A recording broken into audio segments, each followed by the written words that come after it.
one of the greatest Premier League title races. Epic, world-class teams everywhere you look. No, not you, but here we have Arsenal, Liverpool and Manchester City all hell-bent on Premier League glory. It's almost impossible trying to gauge the winner, but yet there is one man, one soldier of the night, one internet warrior, a footballing oracle who can solve this problem. The one they call the Irish guy. Get out of my room! If you don't want to have the Premier League spoiled, then look away now, because the Irish guy has found the answer. Hello, I am the Irish guy, and yes, everyone is excited to see who's going to win the Premier League title this season. So I'm going to look at the final 9 games for Liverpool, Arsenal, and Man City, and just predict the outcome of each match, and then I am going to tell you who is winning the league. This is a spoiler. Or is it? My predictions have not been great in the past. I mean, I said that if Chelsea failed to beat Burnley last weekend, then I would do this. This might actually be the worst forfeit. Ah! Ah! What's happening? Ah! Ah! Ah! Ah!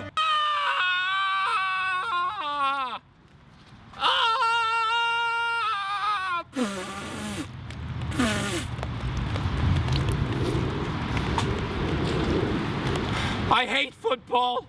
That was grim. But okay, go on then. Let's crack into it. Let's start off by me predicting Arsenal's fixtures. Arsenal. Okay, let's take a look. Okay, I think that Arsenal will roast Luton Town like a bunch of marshmallows tonight. Obviously, imagine trying to win the Premier League, and yet 1 month before the season ends, you are failing to beat the Hatters at home. It would be a bit like me telling the world I want to climb Mount Everest, and yet being unable to climb the stairs in Tesco without developing a horrible stitch. Can you imagine if Luton left the Emirates with a result? I don't even want to know those angry zombie fans would do after the match. Lee Judges would probably be found feasting on a squirrel. Robbie would probably be found spitting chunks of donut at the elderly on the tube. So that is surely a win, a comprehensive 4-0 win. What next? A trip to Brighton. I'm not gonna lie, that could be a nasty trip to the beach. You know, a bit like when you try and go to the beach, taking your 9-year-old nephew who's been possessed by the devil. Yeah, you're trying to build a sandcastle and eat a calippo in peace, whilst this little goblin is stabbing you in the groin with a fork. This could be a rough afternoon for the Gunners. It really could. I mean, Danny Welbeck could be like that school bully who gives you such an extreme wedgie on your birthday that the doctors have to surgically remove your underpants with a knife. But, I still see an Arsenal win. Someone like Kai Havertz popping up late in the box to ruin De Zerbi's day. Up next will be a home game with Aston Villa, and I reckon this will be a match for the home crowd. We'll have moments where they will feel like they have just seen the ghost of their gran in their fridge. I'm sure it will be scary when Ollie Watkins silences the crowd with an early opening goal, being 1-0 down at half-time, watching their former failed coach standing on the sideline, grinning like a vegan vampire as he's about to ruin your title challenge. Must be what Man City fans felt in 2012 when Mark Hughes was trying to mastermind a last-day shock win at the Etihad with a pretty rubbish QPR. But no, I reckon that Mikel Arteta will deliver the mother of all team talks at half-time, and the Gunners will win this match 3-1. Up next, a trip to Molineux. I mean, do you think Arteta is scared of Gary O'Neill, the managerial version of a hamster with the mumps? Someone who looks like a bug-eyed weirdo? Would not be shocked to learn that he drinks his own cat's breast milk and pees in the kettle. This will be a pretty comfortable 2-0 win, and up next is a home match with Chelsea. Look, on paper, the Gunners should eat Chelsea with a spoon. They have not lost to them since Lukaku's second debut nearly 3 years ago. Is that only 3 years ago? It feels like 9, but I reckon the scoreline will make it look much closer than this game actually was. Arsenal will go 3-0 up after an hour before conceding 2 late sloppy goals in the final 10 minutes. Both scored by Christopher Nkunku off the bench. But no, as much as he would love it, I don't think ex-Tottenham boss Pochettino is spoiling any title party. There's probably more chance of him announcing that he wants to marry a pig. Here is the big one though. Tottenham away. Yeah. Arsenal are not winning this match. I'm sorry, but no. Do you know how much Spurs fans do not want to see the Gunners lifting the league title? If they can spoil it, oh, they will. The last time Arsenal won this league, yeah, I mean, they were actually crowned champions at White Hart Lane. Old school Tottenham fans remember the horrible pain from that match, even though they did actually battle back to rescue a 2-2 draw that night against the Invincibles. Don't forget how dreadful that Spurs team were. They finished 14th of the league that season. Lads, it's so weird. With just 3 games to go of the 03-04 season, both Tottenham and Man City were perched above the relegation zone. Wow, times have changed. But lads, Arsenal are dropping points here. This will be like the match at the Emirates in September. A wild, incredible, fast-paced, breathtaking game. I'm going to say this will be Arsenal's toughest match of the season. Zero chance will they win. I'm going to say another 2-2 draw. Up next is Bournemouth at home. Arsenal will surely get the job done. I see this as a 4-1 win at the Emirates. And after that, the 11th of May 2004, Manchester United versus Arsenal. Finally, the Premier League's historically epic fixture finally means something in the title race again. For so many years, this fixture has meant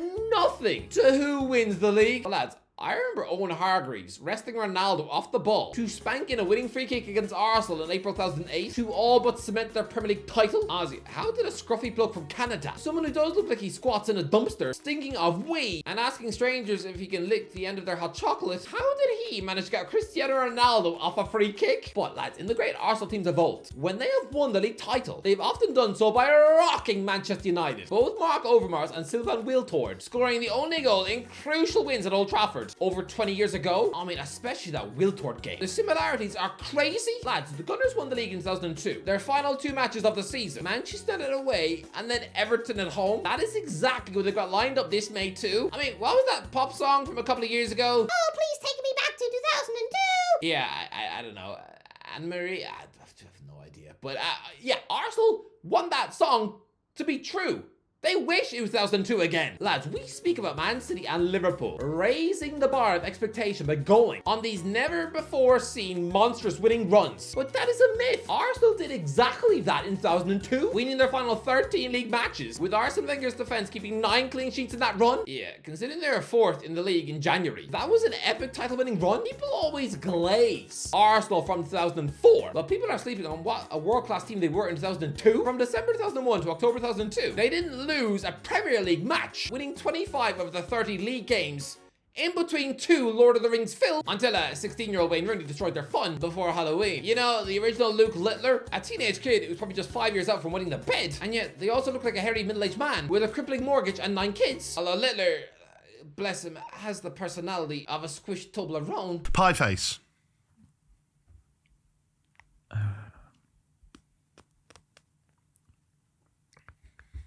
Decent. Danny Aaron's. Okay. Zerka. Zerka. Decent. Yeah, I like Zerka. Under weaknesses, you've put eczema. My lads, I'm gonna go for a huge, dramatic 1-0 win. Someone like Gabriel Martinelli, a failed Manchester United trialist, don't forget. He will spank in a late 80th minute winner. And lads, it's gonna be one of the most globally celebrated Arsenal goals of all time. You are gonna have excited Gunners fans in the slums of Bolivia cartwheeling in the street. There's gonna be Arsenal fans crowded around someone's iPhone halfway up a Chinese mountain, who are probably gonna feel like they've just been kissed by Santa Claus. It will be a huge, monstrous win. Some fans on AFTV are gonna look so shocked, like they just found a dead tooth fairy in their bowl of Cocoa Pops. And then the final game of the season, Everton at home, 2-0 win easy. So all of this leaves Arsenal with 90 points, the exact same points total the Invincibles got exactly 20 years ago. Will that be enough to win the league? 90 points would not have won the league in most other recent seasons, but let's just see Man City. Okay, I don't care that Mikel Arteta just let the Eddie with a clean sheet. If Unai Emery manages to do that tonight, then I will shove a mud-covered pillowcase in my mouth. Yes, I know Man City have yet to score a goal against Villa this season, but now this will still be a routine 4-1 win. Fairly easy.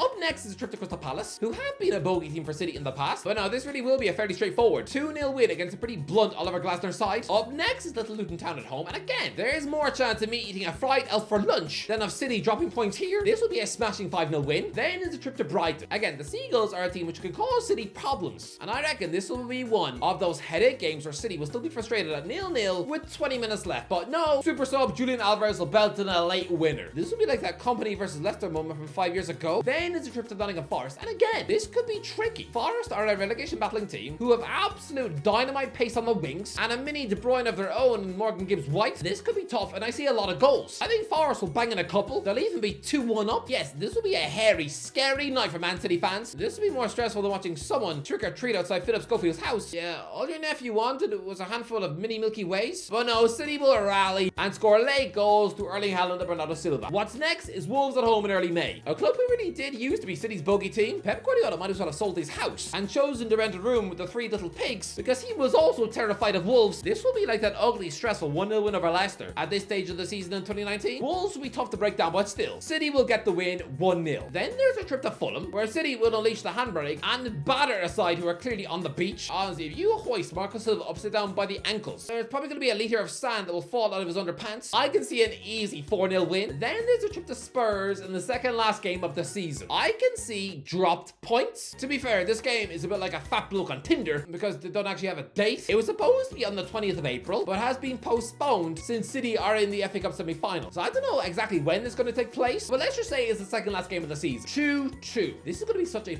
tricky, pulsating match.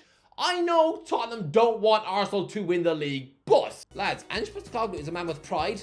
And he left the Etihad with a 3-3 draw in December. Man City have lost to Tottenham 6 times inside the last 5 years. This is going to be drop points, with someone like Richarlison scoring a last-minute equaliser, which will be a hammer blow to the title bid. And then it's the final game of the season at home to West Ham. Now, this could be like in 2014, when City clinched the title at home to West Ham with a 2-0 win, leaving Steven Gerrard no doubt contemplating whether or not he should just drown himself in a bottle with the Bix. But no, I think City will sloppily win this game 2-1, but the motivation will sort of be on the floor, because that will leave them with 89 points. Lads, I'm shocked too. I've been saying all season long that Man City will win the league. I have never budged from my prediction, but I've done the predictions. And I guess I'm saying they're going to finish 1 point below Arsenal.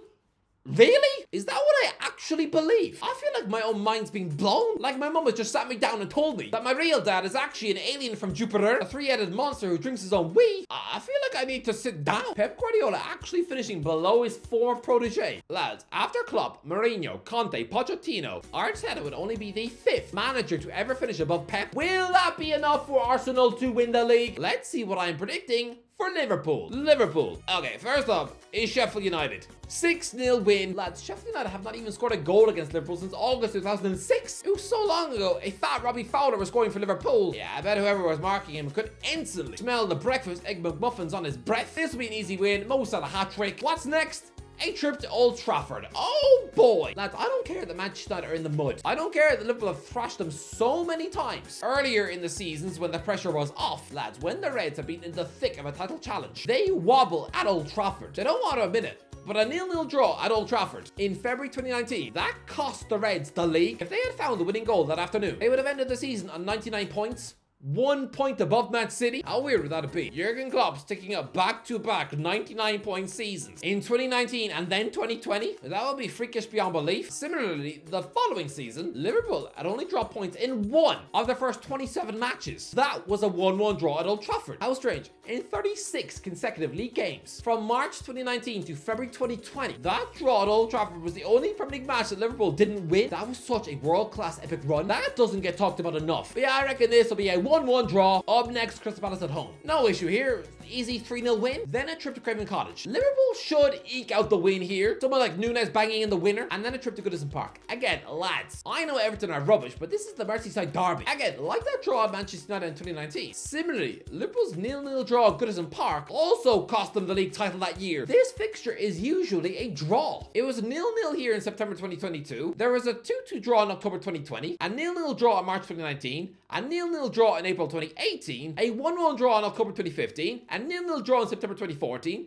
a 3-3 draw in November 2013, a 2-2 draw in October 2012. Liverpool don't have as much fun at this ground as everybody thinks. This will be a massively frustrating game, trying to face a resilient Everton, coached by a horrible, defensive, ugly, Burnley coach, Sean Dyche. It's going to be a miserable afternoon. This is 0-0 written all over it. Up next is a trip to West Ham. A tough game, but Liverpool will dig in and grind out a 2-1 win, and then they welcome Tottenham to Anfield. This will be an entertaining match. Loads of goals, but yeah, something wacky like a 4-2 Liverpool win. And then it's Aston Villa away. Oh dear! Villa are going to have a say in the title race. I know they have wobbled recently, but this is a team who very nearly went an entire year without defeat at Villa Park. I mean, Klopp facing off against the man who destroyed his debut season at Anfield by winning the Europa League final. This could be a really painful afternoon for Liverpool. I mean, this won't be as epic of a match, no, but to me, this is a Christian Bull vibe over the game. I can almost see the likes of Nunes and Diaz morphing into Suarez enquiries and sobbing into the shirts a full time after huffing and puffing for over an hour and a half, trying to break down the Villa defense, but no, I'm going with a 0-0 draw. And then finally, it's Wolves at home. Lads, if there is one team you do not want to play in the final game of the season as a title challenger, it is Wolves. They were the team who played Liverpool in the final day at Anfield in both 2019 and 2022, as the Reds lost the league title by a point both times. I mean, Arsenal fans were paying stupid money to buy final day tickets against Wolves last season because they thought that would be the day they would lift the title at the Emirates. No! Again, this will be similar. A heartbreaking final game of the season where Liverpool fans will have their noses in their phones praying for a favour of both West Ham and, weirdly,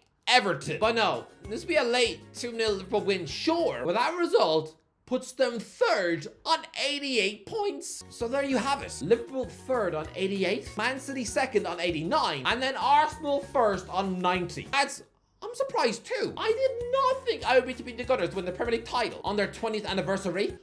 I said they'd lose 5-0 to Man City last week. But lads, at the risk of making me sound like a geek who practices kissing on mutant beanie babies, well, I've ran the numbers. I've calculated it all. And I guess what I'm saying is that Arsenal are winning the league. And if that happens, then me, you, and the dog in the street, we all owe Mikel Arteta the fattest apology.